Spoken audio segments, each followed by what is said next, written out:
வீட்டுக்கு வீடு வாசப்படி திங்கள் முதல் வெள்ளி வரை மாலை 6:30க்கு உங்கள் விஜயில். ஒரு பெண், அவங்க ஒரு குறிப்பிட்ட மதம், அவங்க காதல் திருமணம் செஞ்சுக்கிறாங்க. ஆண் வேறு ஒரு மதம். இந்த பெண்மணி தான் வராங்க கவுன்சிலிங்க்கு. இந்த பெண்மணி பயப்படுறாங்க. என்ன பயப்படுறாங்கன்னா, மெதுவா என்னை அந்த அந்த இன்னொரு மதத்தை நோக்கி நகர்த்திடுவாங்க போல இருக்கு. தன்னுடைய நம்பிக்கைகள் அதுக்கு எதிராக மீண்டும் மீண்டும் என் மேலே போர் துறக்கப்படுது சாஃப்டா. இதில் மாமியார் மாமனார் மேலே எனக்கு சில குறைகள் உண்டு. மதம் மாறிடுன்னு சொல்லலை, ஆனால் மாறிடு, உங்களுடைய நம்பிக்கைக்கு எதிராக உங்களை இயங்க வைக்கிறதுக்குல்ல, அதுதானே டெரரிசம், அதுதானே உலகத்தின் மிகப்பெரிய தீங்கு. அதுதானே. பெரிய பையன் பேர் என்ன? ராம். ரெண்டாவது பையன் ரஹீம். அப்படின்னா it sends lot of messages.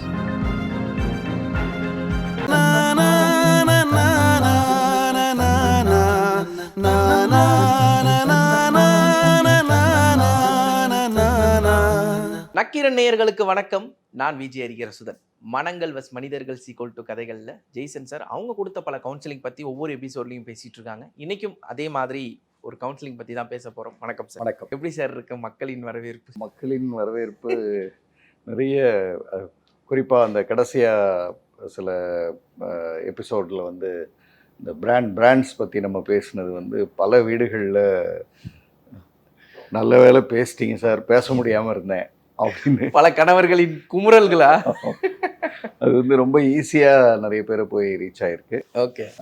நிறைய ஃபீமேல் அண்ட் மேல் போத் சைட்ஸில் இந்த தப்பு நான் செய்கிறேன் சார், எனக்கு பார்த்ததுக்கப்புறம் சில விஷயங்கள் புரிஞ்சுது அப்படின்றத பேசுகிறாங்க. ஸோ கேட்கும்போது மனசுக்கு நிறைவாக இருக்குது. Okay sir. இன்னைக்கு எந்த கவுன்சிலிங் பற்றி பார்க்க போகிறோம்? பொதுவாக நம்ம மேரேஜ் அப்படின்றது இரு குடும்பங்கள் இணைகிற பேக்ட்ராப்பில் ரெண்டு குடும்பங்கள் இணையுது. இண்டிவிஜுவலாக இரண்டு மனிதர்கள், ஆளுமைகள் இணைகிறாங்க. இது இப்போ ஒரே கம்யூனிட்டி அப்படின்னா இப்படி நடந்துருது. ஆனால் இதை கடந்த வேறு கம்யூனிட்டியிலேருந்து அல்லது வேறு மதத்திலிருந்து அப்படின்னும் பொழுது அதில் சில பிரச்சனைகள் வருது. இப்போ அதில் ஒரு குறிப்பான ஒரு பிரச்சனையை நோக்கி தான் நம்ம போகிறோம். ஒரு பெண், அவங்க ஒரு குறிப்பிட்ட மதம், அவங்க காதல் திருமணம் செஞ்சுக்கிறாங்க. ஆண் வேறு ஒரு மதம். இந்த திருமணம் நடந்துருது.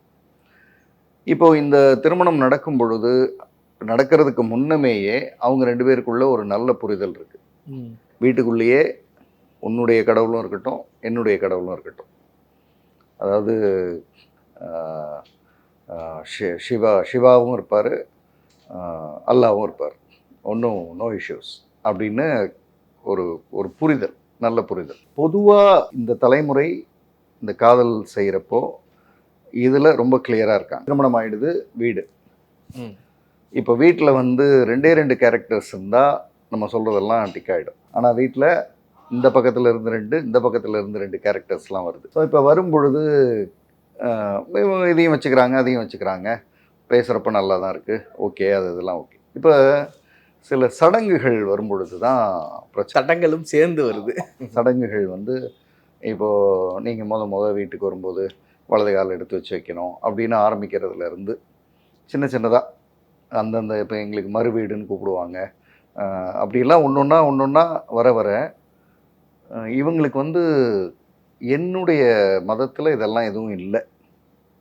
அப்புறம் என் மதத்தில் சிலது இருக்குது, அது இங்கே இல்லை.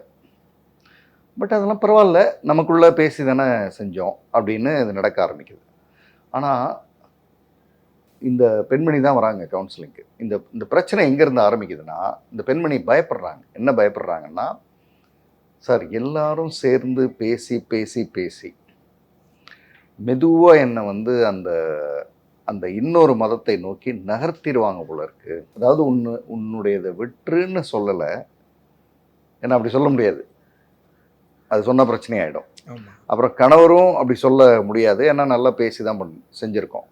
ஆனால் கணவரே என்ன செய்கிறாருன்னா, அவங்களுக்கெல்லாம் பிடிக்குதுன்னு அதை செஞ்சுறேன், ஸோ நீ மடிசார் கட்டிக்க, இப்போ என்ன அவங்களுக்கு பிடிச்சிருக்கு ஒரு அப்படின்னு. இது கொஞ்சம் கொஞ்சமாக இப்போ நான் என்னுடைய நம்பிக்கை மதம்ன்றது ஒரு நம்பிக்கை. அந்த நம்பிக்கையிலேருந்து நான் ரொம்ப அந்நியப்பட்டுட்டேன் போல இருக்குது. அப்போ எனக்கு வந்து ஒரு குற்ற உணர்ச்சி வருது. நான் வந்து சரியாக இருக்கேனா, என் மதத்துக்கு நான் உண்மையாக இருக்கேனா, இது அவங்க மதத்துக்கு அவங்க உண்மையாக இருக்காங்க, அதை நோக்கி தானே என்னை இழுத்துடுறாங்க. இது வந்து எப்படின்னா ஒரு சாஃப்ட் டெரரிசம் இது. அதாவது நாங்கள் மாறலாம் சொல்லமா, இந்த இந்த சடங்குக்கு மட்டும் நெத்தியில் போட்டு வச்சுட்டு உட்காந்துக்கோ. நாங்கள் ஒன்று மாறலாம் சொல்லலை, இந்த ட்ரெஸ்ஸை போட்டுக்கோ. நாங்கள் ஒன்று வேறு எதுவும் சொல்லலை.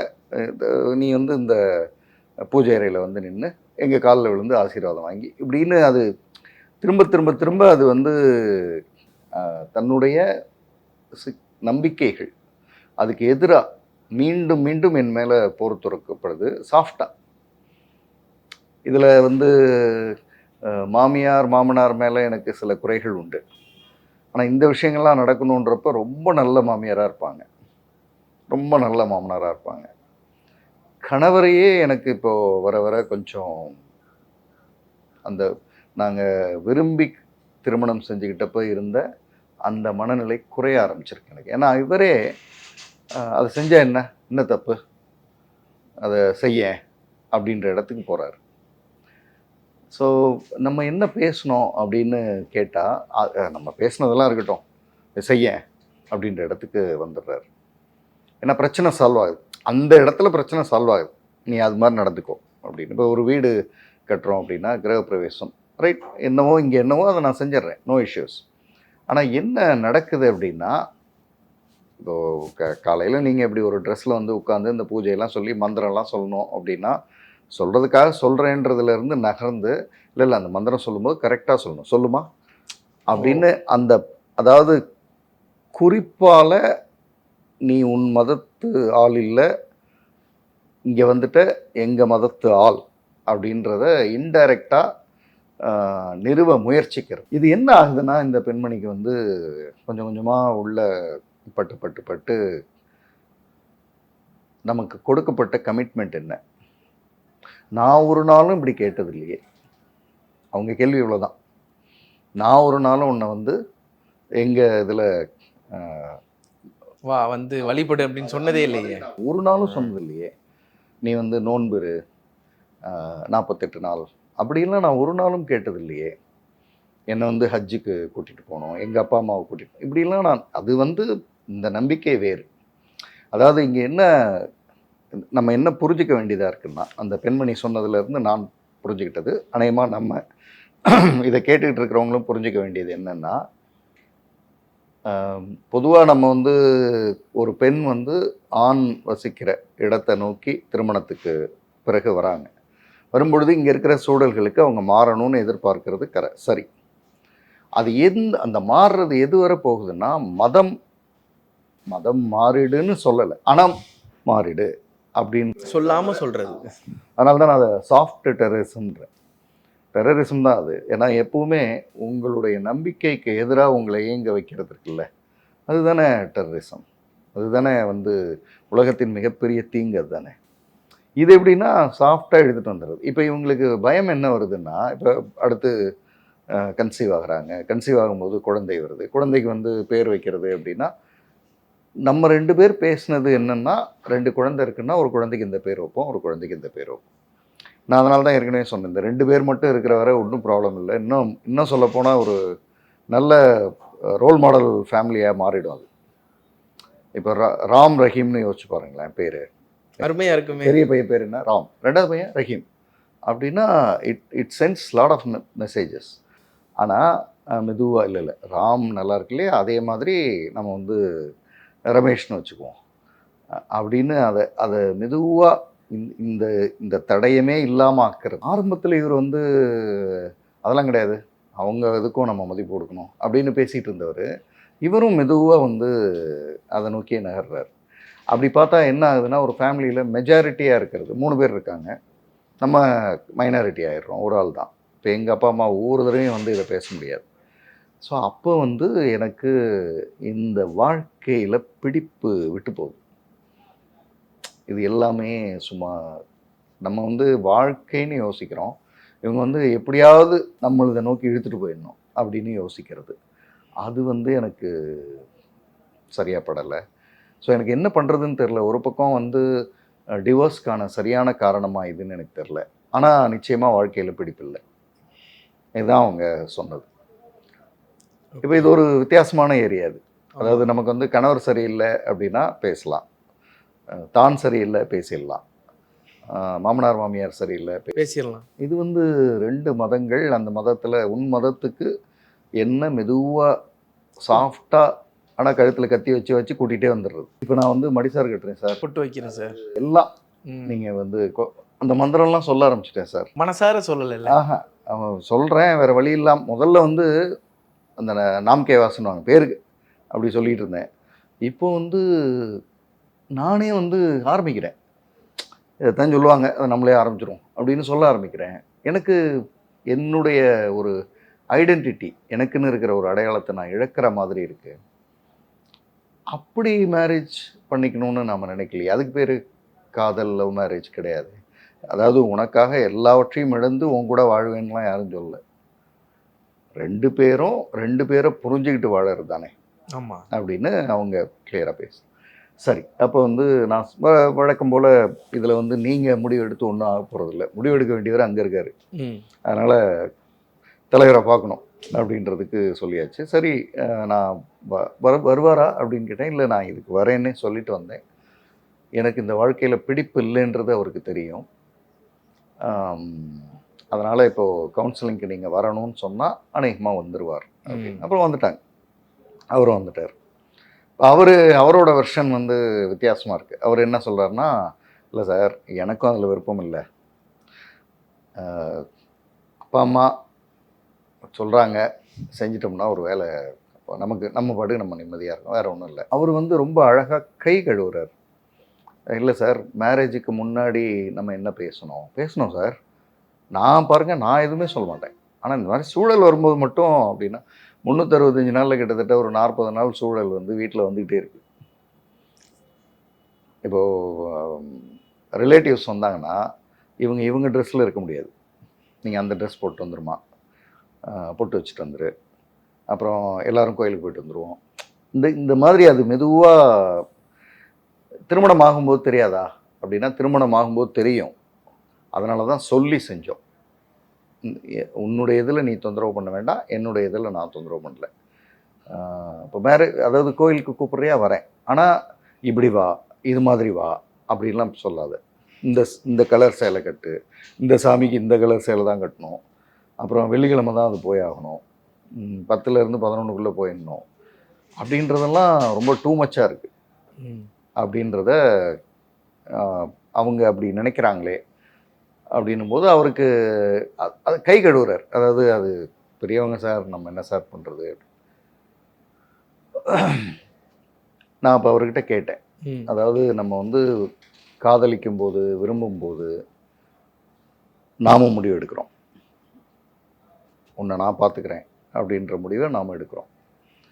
திருமணம் ஆனதுக்கப்புறம் மெதுவாக அதை வந்து பேரண்ட்ஸ் பக்கம் நகர்த்துறோம். ஏன் நகர்த்துறோன்னா, எங்கே போயிட முடியும் அவங்க, அந்த நம்பிக்கை தான். இப்போ உங்கள் மனைவி வந்து அப்படி இல்லை சார், அவங்க நினச்சாங்கன்னா உடனே போயிடுவாங்க. அவங்களுக்கு இது போகிற அளவுக்கான வர்த்தான காரணமா அப்படின்னு ஒரு குழப்பம் இருக்கிறதுனால தான் இங்கே வந்து பேசுகிறாங்க. இல்லைன்னா அவங்க இந்நேரம் டெசிஷன் எடுத்துகிட்டு போயிருப்பாங்க. ஸோ நீங்கள் கொஞ்சம் யோசிக்க வேண்டிய இடம் இது அப்படின்னு சொல்கிறேன். அவருக்கு கொஞ்சம் முகம் மாறுது. இல்லை சார், அவ்வளவு சீரியஸாக இல்லை அப்படின்னு நீங்கள் நினச்சிட்டு இருக்கீங்க, அவங்களுக்கு அது சீரியஸ். நான் அப்படியே கேட்டேன், அவங்க கம்யூனிட்டியில் போடுற ட்ரெஸ் என்னைக்காவது உங்களை போட சொல்லியிருக்காங்களா, நீங்கள் போட்டிருக்கீங்களா? இந்த ஃபுல்லாக போடுவாங்க இல்லையா, உங்களை என்னைக்காவது நமாஸ் பண்ண கூப்பிட்ருக்காங்களா, உங்களை என்னைக்காவது நோன்பு இருக்க சொன்னாங்களா? அப்போ உங்களுக்கு கம்ஃபர்ட் இருக்குது, அதனால் நீங்கள் வந்து அப்படிலாம் ஒன்றும் இல்லையே அப்படின்றீங்க. ஆனால் நம்ம அறியாமல் ஏதோ செஞ்சுக்கிட்டே இருக்கோம். இல்லை சார், நான் வந்து இது கொஞ்சம் சீரியஸாக தெரியுது, நான் இவ்வளோ யோசிக்கல, இது என்ன சார் பண்ணணும் எனக்கும் புரியல அப்படின்னாரு. உங்கள் பேரண்ட்ஸை தான் பேசணும், நீங்கள் உங்கள் 2 பேருக்கு உங்களுக்கு எந்த எண்ணம் இருக்கா அப்படின்னா, எனக்கு இல்லை சார், அவங்க சொல்லும்போது மறுக்க முடியல அப்படின்னு. நீங்கள் கிளியரா, இல்லை நீங்களே இதை நோக்கி தான் இழுக்கிறீங்களா? இல்லை நான் கிளியர், பேரண்ட்ஸு பெரியவங்க, ரைட். அப்போ யார்கிட்ட பேசணும்? பெரியவங்கள்ட்ட தான் பேசணும், ரைட். நீங்கள் பேசிடுறீங்களா? பேச முடியும்னா நீங்களே பேசுகிறீங்க, பேச முடியாது அப்படின்னா நான் பேசுகிறேன். நீங்கள் பேசுகிறேன், நீங்கள் பேசுகிறீங்க, நானே பேசிடுவேன்னு நினைக்கிறேன் அப்படின்ட்டு போனார். எந்திரிச்சு போயிட்டு ஒரு 10 நிமிஷம் இருக்கும், திரும்ப வந்தார். இல்லை சார், நான் யோசிச்சு பார்த்தேன், நான் பேசுகிறது சரியாக வராது, நீங்களே பேசுகிறீங்க அப்படின்னாரு. சரி, வர சொல்லுங்கன்னா இப்போது அப்பா அம்மா இப்போது அவங்களுக்கு இந்த பிரச்சனையெல்லாம் எல்லாம் கிளியராக சொல்லி கூட்டிகிட்டு வந்துட்டார். So no explanation, nothing else. டைரெக்டாக அவங்க வந்ததுமே, நாங்கள் என்ன சார் சொன்னோம், ட்ரெஸ்ஸு தானே, பொட்டு தானே, கோயிலுக்கு தானே, மந்திரம் தானே அப்படின்னு அவங்க அந்த வழக்கமான அவங்களுக்கு எது சரியோ அதை சொல்லிகிட்டு இருந்தாங்க. இப்போ நான் அவங்க வந்து 2வது தடவை திரும்ப சொல்லுங்கன்னு, ட்ரெஸ்ஸு தானே. ஒரே ஒரு நாள்மா அவங்க அப்பா அம்மா ஒரு விதமான ட்ரெஸ் அணிகிறாங்கல்ல, அதை நாம் அணிவோமா? நீங்கள் 2 பேரும் மாமனாரும் மாமி மருமகளுக்காக தானே. மருமகள் நமக்காக இப்போ கிட்டத்தட்ட ஆச்சு 1.5 வருஷம் 2 வருஷம் அது அப்படியே எல்லாத்தையும் செஞ்சுருக்கு, நம்ம செய்வோமா அப்படின்னா முகமெல்லாம் திகைப்பு. அவர் வந்து ரொம்ப ரொம்ப யதார்த்தமாக சொல்லணுன்னா, கடவுளே அப்படின்றாரு, இந்த ட்ரெஸ்ஸு போடுறது. அப்புறம் நம்ம வந்து நமாஸ் பண்ணலாமா, நம்ம ஒரு விரதம் இருப்போமா அப்படின்னா அவங்களுக்கு அந்த பெயினை வந்து அப்போ தான் உணர முடியுது. இல்லை சார், நம்ம ஒரு வந்த இடத்துல இப்படி தானே, அப்படி இல்லைம்மா, வந்த இடத்துக்கு வர்றதுக்கு முன்னாடி அவங்க 2 பேர் என்ன பேசுனாங்கன்றதை உங்கள் பையன் உங்கள்கிட்ட சொன்னாரா? ஒன்றும் சொல்லியே. அவங்க 2 பேரும் 2 பேருனுடைய நம்பிக்கைகளில் தலையிட மாட்டோம் அப்படின்ற உறுதியோடு தான் ஆரம்பிச்சிருக்காங்க. உங்கள்கிட்ட மறுப்பு பேச முடியாதனால பையன் அமைதியாயிட்டாரு. நீங்கள் சொல்கிறதெல்லாம் அவங்களுக்கு எக்ஸ்ட்ராவாக போயிட்டுருக்கு அப்படின்னோடனே கொஞ்சம் யோசித்தாங்க. ஒன்றும் தப்பு இல்லைம்மா, ஒரு 48 நாள் விரதம் இருப்போம், என்ன பிரச்சனை இப்போ, நம்ம இதில் விரதம் இருக்கிறது இல்லையா, அது மாதிரி இருப்போம்.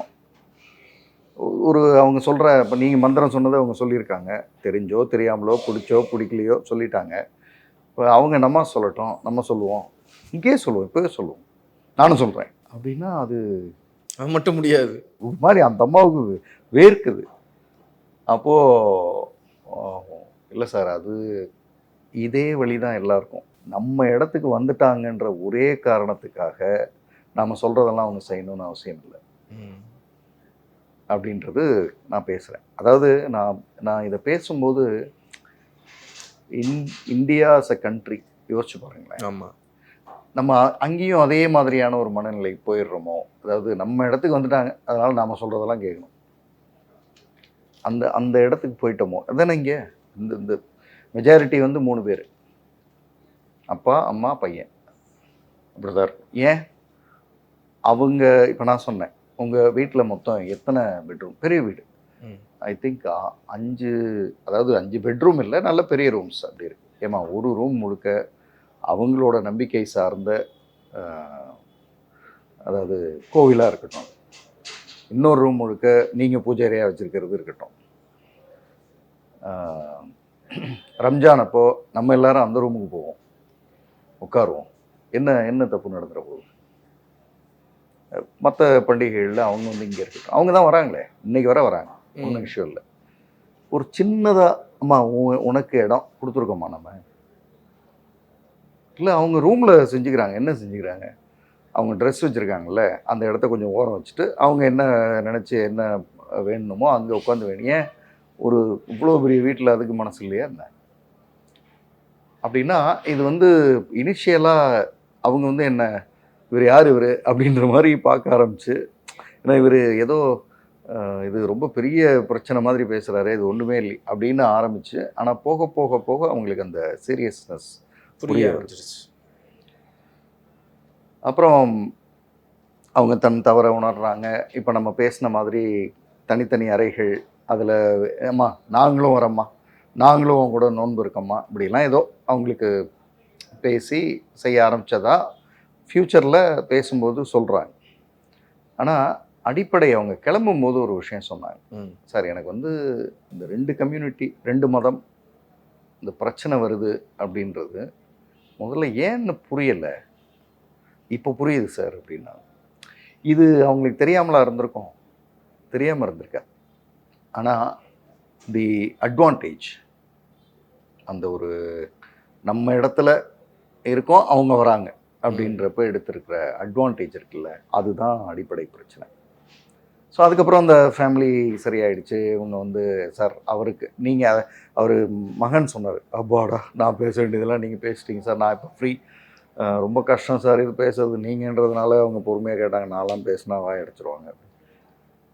ஸோ அப்படி இந்த கவுன்சிலிங் வந்து முடிவுக்கு வந்தது.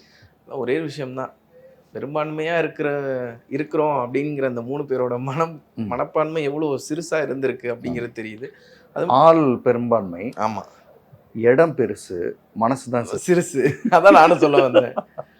மொத்தத்தில் ஒரு அருமையான கவுன்சிலிங்காக முடிஞ்சிச்சு. பார்த்துக்கிட்டு இருக்க பல பேருக்கும் இந்த பெரும்பான்மை சிறுபான்மை மனநிலை இருந்துச்சுன்னா கொஞ்சம் மாறும் அப்படின்னு நான் நினைக்கிறேன் சார். நன்றி.